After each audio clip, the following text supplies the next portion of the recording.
Discover the exquisite beauty of Islam with our exclusive poster collection showcasing the 99 names of Allah. Each poster meticulously presents the Arabic name, pronunciation, and English translation, embodying the essence of our Creator. Elevate your surroundings with these high-quality designs that not only serve as art, but also offer a glimpse into the profound beauty of Islamic culture. Immerse yourself in the collection and unveil the magnificence of the 99 names. Links in the description box.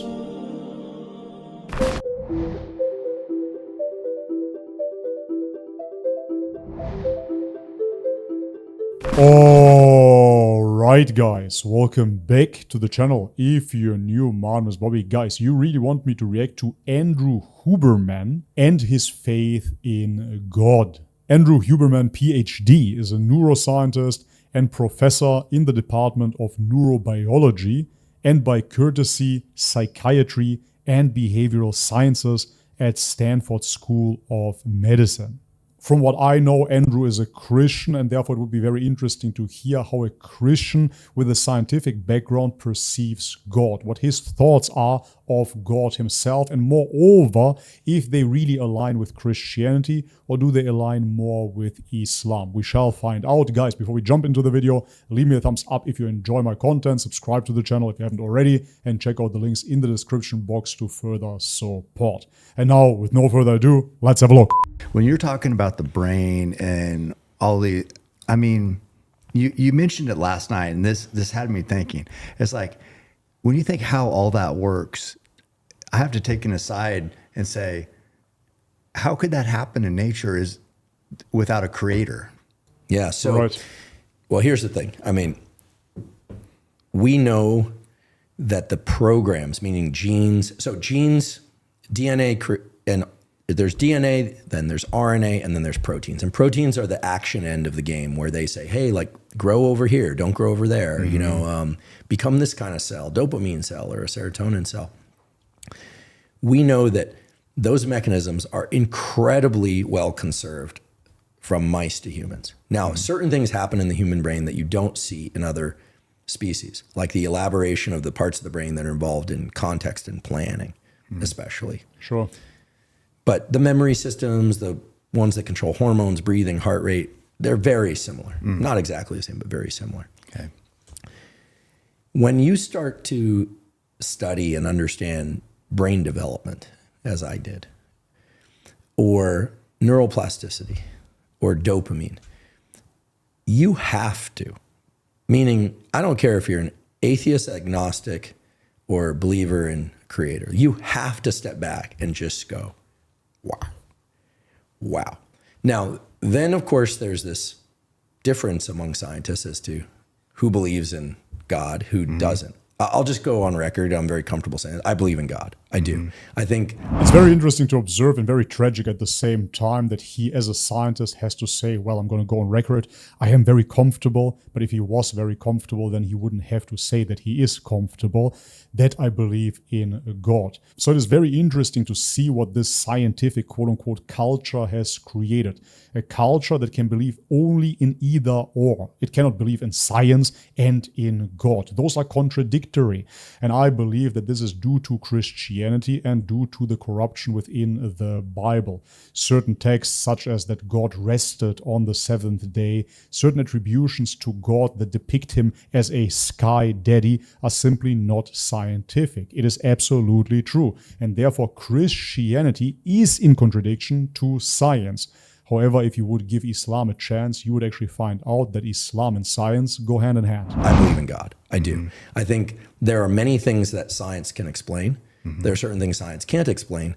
But I'll even go a step further, which is that all the elements of science are entirely compatible with the idea of there being a God. And I'm not the first scientist to say this. I mean, Einstein believed in God.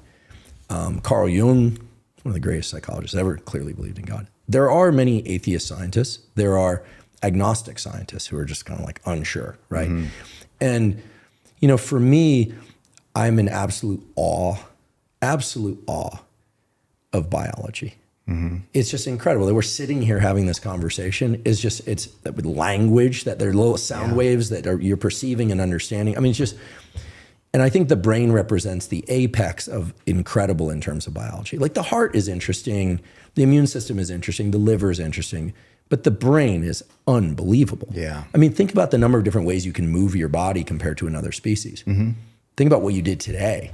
Think about what I was attempting to do today, right? Yeah. Spectacular. Think about technology, these lights, the, Tesla cars, spaceships. I mean, the internet. I mean, unbelievable, and yet oh so real. Yeah. So I mean, we could talk a bit about how well, I'll just say this: secretly, I've always prayed.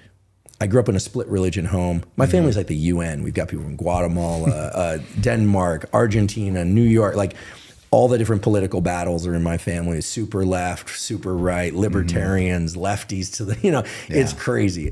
Thanksgivings can be difficult. Yeah. But I'll say this, But they're all Christians. I absolutely pray. I absolutely love that the idea, but also what for me is really a deep belief, which is that we can't control everything. We're not in as much control as we think we are. And that the magnificence of biology and the magnificence of nature is,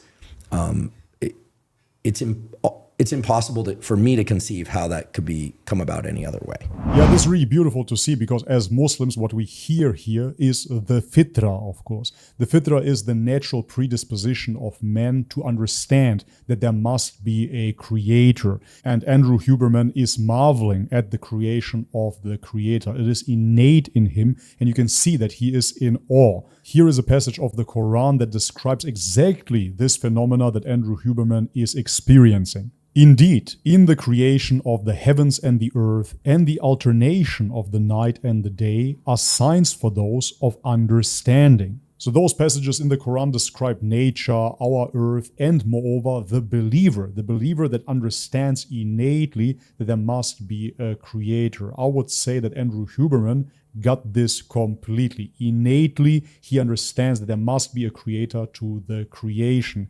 It is way too complex to come out of nothing. It just is. Now, yeah, I mean, I think that, full stop. Yep. Who do you pray to? Interesting. That's an interesting one, because I think God. Yeah. So I absolutely do. I've actually started reading the Bible recently, start to finish. I feel like it's my duty to learn and in some sense compare Old and New Testament. Yep. I'm really interested in the stories, but I'm fascinated by the story of us, right? And the story of everything. And so, but yeah, I pray out loud in the morning, sometimes again in the middle of the night if I wake up. And it's only recently that I've been doing this more often. It's giving you peace? Oh my goodness. It's given me so much. It's given me peace. And this is going to sound weird, and probably people are going to be like, what are you talking about? If this, it works. It works. There's a way in which certain things I was grappling with, I just couldn't resolve. Yes, it absolutely works. And this yet again reminds me of the Quran, because in the Quran we read, your Lord says, call upon me, I will respond to you. This is the promise that we can find within the Quran. As long as you pray to God directly, of course God will answer you. You do not have to pray to Jesus, to Mother Mary, to certain saints. You do not need any intercession. You pray to God alone. And if you pray to God alone, God surely will answer you. This is what we believe as Muslims.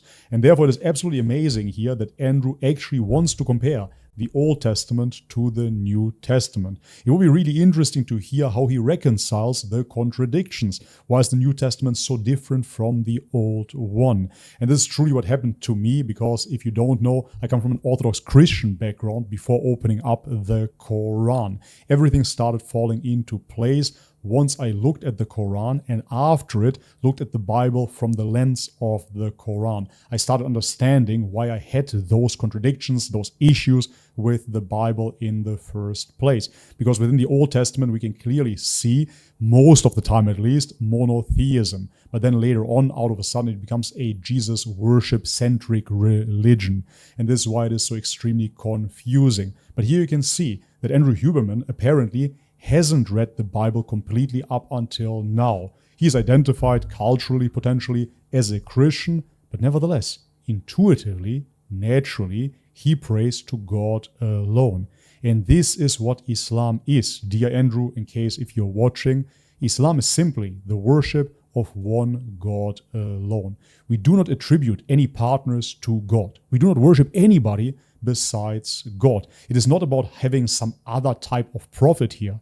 This was my background. I really believed, Christians have Jesus, the Buddhists have Buddha, and the Muslims, they have Muhammad. That's not what Islam is about. Islam simply identifies who those people were. We believe in Jesus, we believe in Abraham, we believe in Noah, and of course we believe in Prophet Muhammad. May peace be upon them all. But what we believe is that those people are creations of God. Exalted creations, but creations nevertheless. They came to us with the same message. The message is worship one God alone. This is Islam. And therefore, Islam, if you look into it, has beautiful practices such as praying 5 times per day. And I'm sure that this will resonate with Andrew, of course, because naturally he is drawn towards praying even more. And he says it works. Of course it works, because you redirect your focus from the mundane everyday life onto the highest, onto God. And God will surely guide you if you do so. Couldn't do it. And it was all internal, and I just couldn't do it. How were you trying to resolve these things? Like have an answer? Yeah, discipline myself. I mean, it wasn't like I was super, undisciplined. I mean, obviously I have a lot of self-discipline, but yeah. I always pray, I want to remove my defects of character. I want to, I certainly pray for other people. I mostly, these days I pray for the ability to really harness as much care and love for other people and for myself, something I haven't been that good at in my lifetime, in order to be able to put the best possible work into the world, to really serve. Like I really see myself as serving higher power. Like I'm a conduit. Right. And the better I can do that, the better I'm serving. The better I'm serving, the more I feel connected to humanity. It's again absolutely amazing listening to this, because his perspective truly aligns with Islam. He wants to be a servant of God. He wants to serve God. And this is the relationship that Islam proposes here as well. Within Christianity, we are seen as children of God. Some say metaphorically, others mean it literally. It is a bit confusing, but nevertheless, if you focus only on being a child of God, you miss, of course, the responsibility that is implicit with serving God. And within Islam, we see ourselves as slaves to God, absolute servants to God. We understand that He is all-powerful and that everything happens within His will. We have no chance but to obey Him, because He is God, after all, the creator of all things. There is no higher deity but Him. And because we love God and because we understand that God is the creator of all goodness, we want to submit ourselves to Him. And this is what Islam means translated. Islam, the word translated, simply means submitting to God. A Muslim is a believer that submits his will to God's will, understanding that His will oftentimes is flawed. If you look at people and their will, it is most of the time just desires. I want a fancy car, I want more money, I want more food, I want sex, and what not. But by removing our will and submitting ourselves to God, we want His will to be done. This is something that you can find within the Father's Prayer within Christianity. This is the closest that you will come to Islam when you use Christian prayers. But Islam itself proposes that we submit ourselves to God alone, and through that we find ultimate peace within this life. Do you think that with this, I don't know if you've always felt like this, it sounds like it's more of a newer feeling. But somewhat, although secretly. yeah. Like in Santa Barbara, I'll just say there's this place, Sands Beach, down at the end of the beach, if anyone's ever been there. And I used to run down there once a week. I always did a long run, long for me, run on Sunday, minus a 72-pound rock. Right. And I would pray. And I just pray for, be honest with myself, be honest with others. And that was years ago. I was 18. Oh, okay. 19, 20. So, It's innate, man. and then, I've seen some hardship along the way. I mean, I would just mention that I've had 3 amazing scientific advisors. Harry shot himself 2 weeks after I told him we published a paper in Science. He said, come on down to Santa Barbara. It'd be great to take you out for pizza and celebrate. 2 weeks later, ate a bullet in the bathtub. Barbara died of cancer when she was 50. I'm friends with her daughter. I, saw her. She did have those 2 kids. One's a neuroscientist. Oh, man. At McGill. And she was like a mom to me. She died. I was speaking at her memorial. And then my postdoc advisor died. He was a pretty impressive guy in his own right. And so at one point I'm thinking, like, what's going on? I'm the common denominator. How am I picking these people? But they were amazing. And, I had some friends commit suicide, this kind of thing. And you live long enough, that's going to happen. People are going to go. That's just the reality. But there were times I'm like, it was dark. It was, like, where am I? Why me? And at those moments too, just accepting that there's a plan and it's happening for a reason and I don't know what it is, and just putting my trust in that has allowed me to grieve those things properly and to really try and, I got the message, I got the download to take the lessons from them and just not waste a single day. Man, yet again, this is absolutely mind-blowing because pretty much everything that he states here is absolutely Islamic. This actually reminds me of a hadith of the Prophet sallallahu alaihi wasallam where he says, and if something bad befalls you, do not say, had I only done such and such, then such and such would have happened. Rather say, this is from the will of Allah, and He does whatever He wills. This is one of the aspects of a true Muslim, of a true believer, when you understand that everything happens because of the will of God. And who are you to question it? I always give the example of my son. My son is almost 3 years old, and he of course would like to eat candy every single day. That is his will. I, on the other hand, as a father, am a little bit wiser than him, and of course I know that eating candy every day is not a good idea. Therefore, I impose my will onto him, of course, and I say, nope, today you won't have candy. In his world, I'm of course an evil tyrant that doesn't let him have his pleasure, doesn't let him have his candy. But I am looking out for him. I know why certain things have to happen. I know better than him. And it's the same understanding with God. You understand that there is a greater intelligence than you out there. That intelligence created everything around you. Nature, the universe, etc., etc. Everything has been created by that magnificent creator. And so therefore we understand that we are limited in our outlook, and therefore our will lead us astray. And this is why when we see bad things happening, we have to accept them as they are. Ultimately, they are good because they're decreed by God. And to do things that I really felt mattered. So to me, it's always been linked to, sort of forces greater than me, certainly. Does it feel like, when hearing all this, does it feel like once you've taken like a more, I don't know, intentional turn for being grateful and praying, you're not drinking since 2019, it seems like that's you're a Muslim, Andrew. In tandem with your success. Man. So for people that don't know, alcohol within Islam is absolutely prohibited. It is the only religion that prohibits alcohol completely.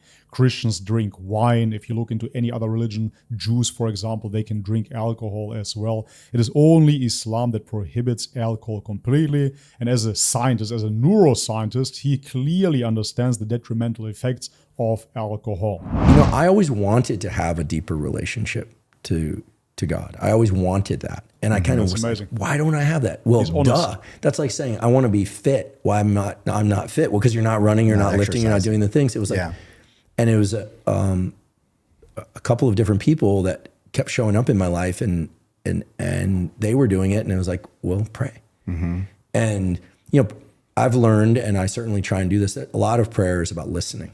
And a lot of prayer is about you ask for things or listen for things. And then an hour later, 2 days later, you go, wait, like it doesn't happen in the moment necessarily, just like fitness. I don't want to compare fitness. I don't want to trivialize prayer by comparing to fitness, but there's some parallels that are relevant. It's consistent work. Yeah, it's consistent work. And then all of a sudden, like things come up and you're like, oh my goodness, I can't believe it. That makes so much sense. Now, I think that the success of the podcast, first of all, I'm incredibly grateful for it, incredibly grateful. But in many ways, I'm doing exactly what I was doing when I was that 6, 7, 8, 9-year-old kid. I'm learning and sharing. So it was always in me. And it always felt like this energy, this thing, like, it's like, how did I end up like this? How come all the other kids like don't have this? All right, this is it for today's video. I'm going to cut it off here. It was absolutely beautiful to see that pretty much everything that he stated was aligning with Islam. And this is really what it boils down to. This is what we call the fitra, the natural predisposition of men. You can clearly see that he hasn't read much into Christianity yet, because nothing that he mentioned here was Christian whatsoever. He didn't talk about Jesus, Mother Mary, the Trinity, etc., you name it. No, he was talking naturally, intuitively, instinctively about his relationship to God. With the things that he learned in life, he understood that if you put in the work, such as with fitness, and I come from a fitness background myself, then you will see a positive outcome. It is the same thing with the relationship to God. Yes, absolutely. And this is why you see people, especially people that are into martial arts or bodybuilding, gravitating towards Islam, because they identify that within Islam there are steps to success, spiritual success. They're the same success steps that they've seen prior to it within their sports. Many martial artists, as I said, are converting to Islam because they understand they have to train day in, day out, diet, weight cut, and whatnot. It is gruesome, but if you put in the work, you will reap the reward. Why would it be any other way with anything in life, let alone with God? And this is where Christianity and Islam differ tremendously, because Christians believe that they're saved by faith alone. Just believe in Jesus and you're going to be saved. Proclaim Jesus is Lord. Yeah, well, I don't believe that it is that easy. And Andrew Huberman doesn't either. And anybody that truly rationalizes faith doesn't believe that either. Christianity is very idealistic ultimately. Hey, Jesus died for your sins and now you can do whatever you want to do, basically. You are saved by grace. That doesn't make sense. We are created by God. We have a responsibility towards our Creator and towards His creation as well. We are supposed to do good in this world and prepare for the hereafter. We have certain obligations, especially as men. And therefore, yet again, everything that he mentioned here is absolutely Islamic, which yet again confirms Islam, because Islam is the only religion that talks about the natural predisposition. Within Christianity, you have the Old Testament, you had prophets that came, but all of a sudden Jesus comes and dies for your sins, and now we all have to be Christians. But what was prior to Jesus? Noah was not a Christian, Abraham was not a Christian, and if you look into those characters, then you find out, well, they weren't Jews either. So who were those people? Once you read into those archetypes, you will find out that those people submitted their will to God. This was their relationship with the Creator. Abraham went so far that he would have sacrificed his firstborn son to God because he believed in God so much. He understood that the will of God is superior to his will, and therefore he submitted, which makes him a Muslim. This is the only relationship, the only natural relationship that you can have with God. And this is why we say within Islam that we are all born as believers, as Muslims, but then our parents make us into Christians or Hindus or Buddhists or what not. But our natural predisposition wants to worship God alone. And this is what Andrew Huberman has done intuitively. Now, if you would really like to get even closer to God, and within Islam we say when you make one step towards God, God makes thousands of steps towards you. The next step would be, of course, to read the Quran. Alright guys, but this is it for today's video. If you liked it, leave the thumbs up, subscribe to the channel if you haven't already. Check out the links in the description box below. Thank you so much for your ongoing support. And as always, may God bless you all. Much love and peace.